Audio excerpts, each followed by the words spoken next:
我国呢宣布这5家银行是破产倒闭啊，出现4种情况呀，储户的钱呢那是取不出来的。大家好，我是安哥。我们都知道啊，去年的5月份发生了一件事，就是美国的这个硅谷银行呢，它是破产倒闭了，很多人呢那是排队的取钱，结果呢银行回应说了，要等到破产清算之后呢，再把这个本金呢是还给这个储户。程序上呢确实是没有毛病啊，但是谁知道清算过后还能够剩余多少资金呢？是否足够赔偿储户呢？所以说呢，银行的破产倒闭对于储户来说呢，这个风险呢还是很大的。而我国呢也有5家银行呢是先进的倒闭啊，分别呢就是海南的一个发展银行，包括河北的肃宁县的一个上村信用社，还有汕头银行，辽宁的一个太子河村镇银行以及包山银行。这些银行的一个特点就是那种小型的一个银行啊，小型的银行呢其实跟企业呢那都是一样的，经营不善呢就会破产倒闭，国家呢也是允许这种小银行申请破产的。如果说呢，银行呢有这个存款保险条例的一个保护，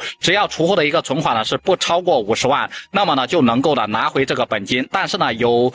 以下几种情况啊，银行呢破产倒闭之后呢也都是拿不回来的。那第一呢就是这个存款呢被银行的一个员工可以挪用的，生活中呢也有类似的一个新闻啊，就是工作人员呢利用职务之便，私自呢将储户的一个存款呢是挪用。如果说呢银行破产倒闭，储户发现了也都是很难追回来的，能做的就是起诉这个工作人员啊，对方如果说拿不出来，储户呢只能够自认倒霉。第二就是超过50万存款的一个储户，前面说了有那种存款